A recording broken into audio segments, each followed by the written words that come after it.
Good morning to all of you बच्चों। अब मैं आज तीसरे अध्याय की शुरुआत करूंगा।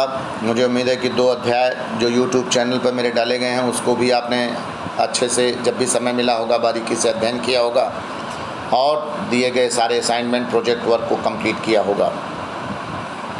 और उम्मीद है कि आप जो परीक्षा आपकी हुई है उसमें बेहतर प्रदर्शन किए होंगे। इसके साथ साथ उम्मीद है कि जो ई-रक्षा से संबंधित सूचनाएं आपको दी गई हैं उसको आप बेहतर तरीके से संपादित कर रहे होंगे अपना प्रतिभागिता करके। उसके बारे में डिटेल सब मैंने सभी क्लासेस में डाल दिया है। 9वीं से 12वीं 6वीं से 12वीं तक के सभी बच्चे इसमें भाग ले सकते हैं। तो आप ई-रक्षा में भाग लीजिए, वाद विवाद प्रतियोगिता में भाग लीजिए और जो भी सहभागिता करने के लिए कंपटीशन की दिया जा रहा है उसमें प्रतिभागिता करिए।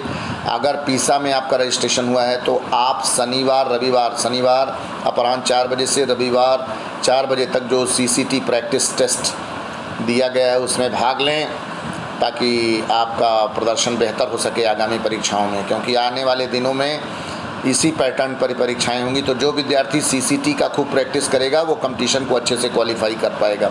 अन्यथा उन विद्यार्थियों के लिए बहुत परेशानी होगी जो CCT बेस्ड प्रैक्टिस नहीं कर रहे हैं। तो मुझे उम्मीद है कि आप भाग लेंगे। बहुत सारे विद्यार्थी अनुपस्थित रह रहे हैं। जो भी रजिस्ट्रेशन आपका नंबर है वही यूज़र ID पासवर्ड है। आप लिंक पर जा कर के क्लिक करके और अधिक से अधिक संख्या में सभी प्रश्नों को हल करिए, चाहे वो इंग्लिश से रिलेटेड हो, चाहे वो आपके मैथमेटिक्स से रिलेटेड हो या साइंस से रिलेटेड हो। आइए, निर्धनता एक चुनौती, गरीबी क्या है।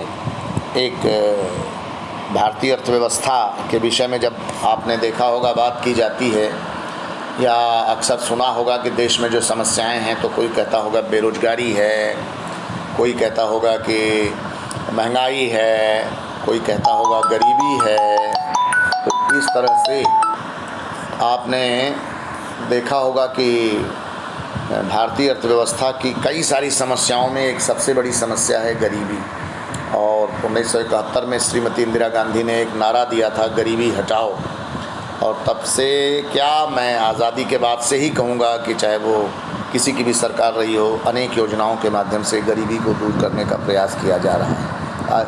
अब आइए देखते हैं हम ये गरीबी है क्या। इस अध्याय में निर्धनता के विषय में चर्चा की गई है जो स्वतंत्र भारत के सम्मुख एक सर्वाधिक कठिन चुनौती है। उदाहरणों द्वारा इस बहुआयामी समस्या की चर्चा करने के पश्चात यह अध्याय सामाजिक विज्ञानों में निर्धनता के प्रति दृष्टिकोण को भी चर्चा करता है।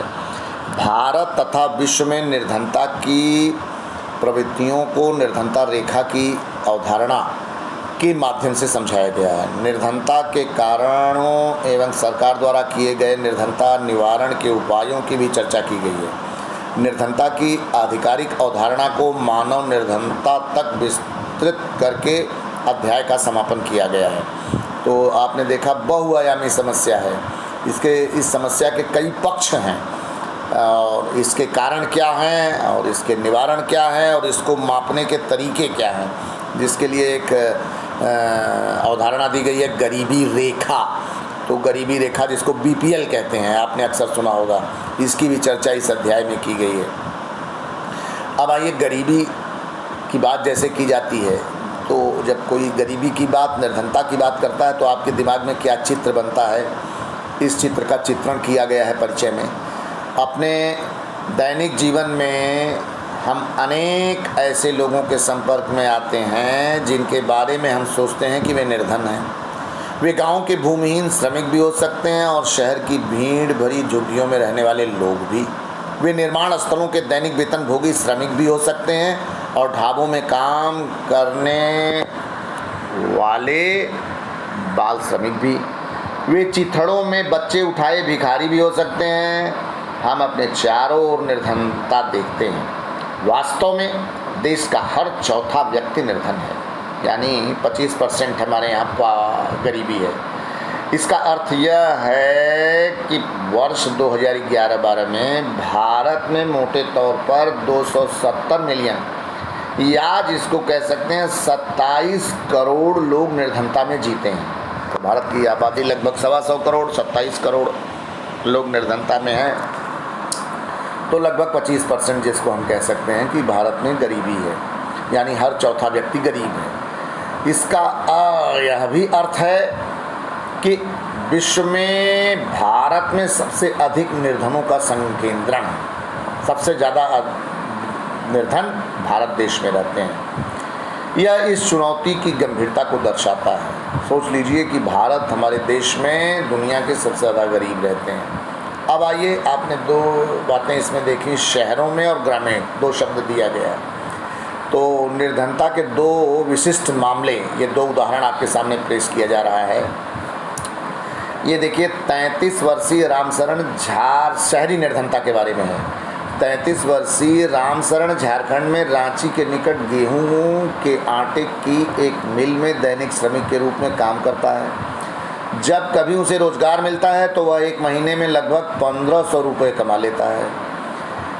यह 6 सदस्यों के परिवार को चलाने के लिए पर्याप्त नहीं है, जिसमें उसकी पत्नी और 6 माह से 12 वर्ष तक की आयु के 4 बच्चे शामिल हैं। उसे रामगढ़ के समीप गांव में रह रहे अपने बूढ़े माता पिता के लिए भी पैसा भेजना पड़ता है। उसके भूमिहीन श्रमिक पिता अपने जीवन निर्वाह के लिए रामशरण और हजारीबाग में रह रहे उसके भाई पर निर्भर हैं। रामशरण शहर के बाहरी क्षेत्र में स्थित भीड़ भरी बस्ती में किराए पर एक कमरे में के मकान में रहता है। यह ईंटों और मिट्टी के खपड़ों से बनी एक कामचलाऊ झोपड़ी है।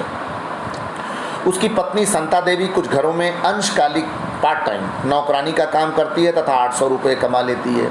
वे दिन में 2 बार दाल और चावल का अल्प भोजन जुटा लेते हैं, पर यह उन सब के लिए कभी पर्याप्त नहीं होता। उसका बड़ा बेटा परिवार की आय में वृद्धि के लिए चाय की एक दुकान में एक सहायक का काम करके 300 रुपये और कमा लेता है। उसकी 10 साल की बेटी छोटे बच्चों की देखभाल करती है। कोई भी बच्चा स्कूल नहीं जाता है। उनमें से प्रत्येक के पास 2 जोड़े फटे पुराने कपड़े ही हैं। नए कपड़े तभी खरीदे जाते हैं जब पुराने बिल्कुल पहनने योग्य नहीं रहते। जूता पहनना विलासिता है। छोटे बच्चे अल्प पोषित रहते हैं। जब वे बीमार होते हैं तो उन्हें चिकित्सा की कोई सुविधा नहीं होती है। ये घटना आप देखिए, रामशरण शहरी निर्धनता को दिखा रहा है। झोपड़ी में रहता है, कम पैसा पाता है, पत्नी उसकी नौकरानी का काम करती है, बेटा जो है वो चाय की दुकान पे काम करता है, 10 साल की बेटी छोटे बच्चों को देखती है, उसे बाप माँ का भी देखभाल गांव में जो रहते हैं उनके लिए करना पड़ता है। जूता उनके लिए विलासिता की, यानी जूता उनको नहीं है। किसी तरह फटे पुराने कपड़े पहन के वो जी ले रहे हैं। किसी तरह दाल चावल भोजन उनको मिलता है, लेकिन वो भी पर्याप्त नहीं है।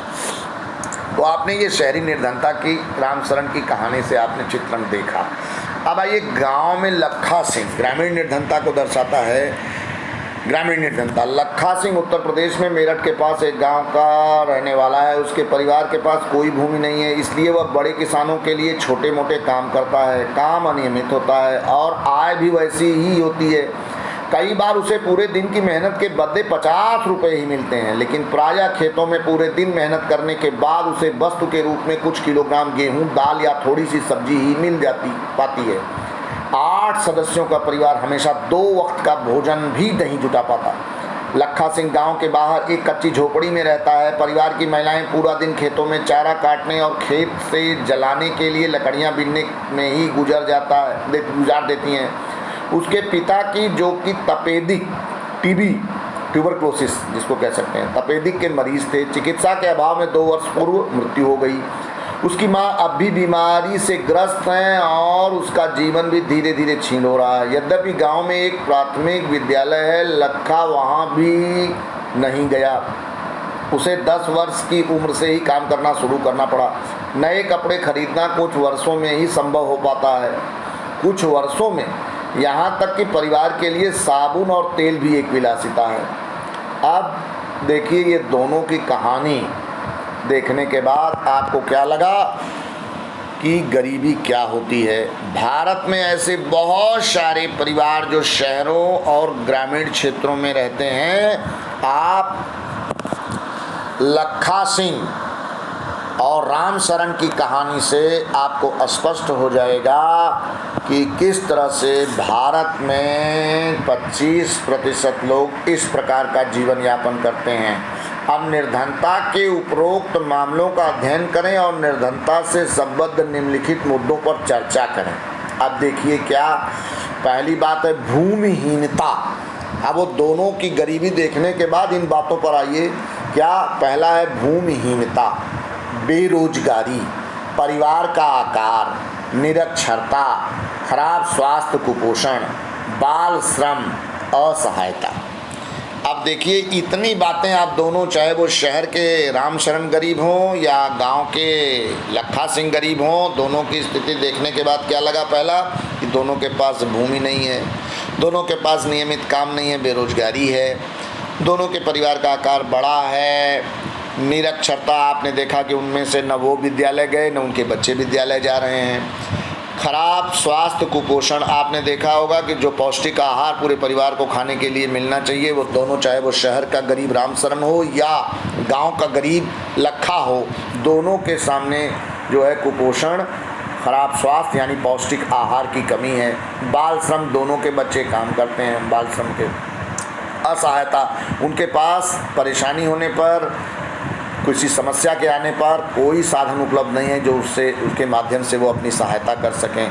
तो असहायता, असुरक्षा की भावना उनमें रहती है। वही तो इस तरह से इस चैप्टर में आपने दोनों गरीबों की स्थिति को पढ़ने के बाद देखा कि भारत में ग्रामीण और शहरी क्षेत्र में गरीबों की क्या स्थिति है, और ये बातें जो अभी भूमिहीनता, बेरोजगारी, परिवार का आकार, निरक्षरता, खराब स्वास्थ्य, कुपोषण, बाल श्रम और असहायता, किस तरह से ये सारी बातें उनको घेरी रहती हैं। इसके आधार पर आप गरीबी को समझ सकते हैं। और इन पूरे प्रकरण के बाद कल हम अगले अध्याय में पुनः इसको आगे चर्चा करेंगे। धन्यवाद।